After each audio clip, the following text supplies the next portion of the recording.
Hello sir. Okay, kalimutan ko. Oh. Hi ma'am.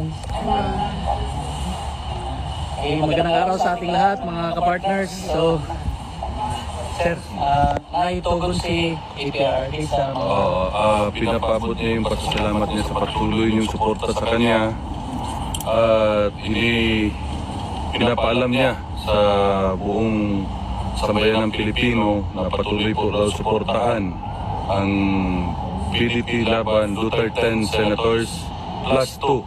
Final niya, in-endorse ngayon sa loob, pinapaalam sa inyo si Kerubin pati si Unasan.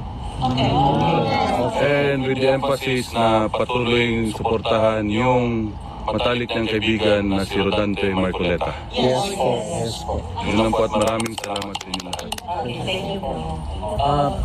Okay naman siya.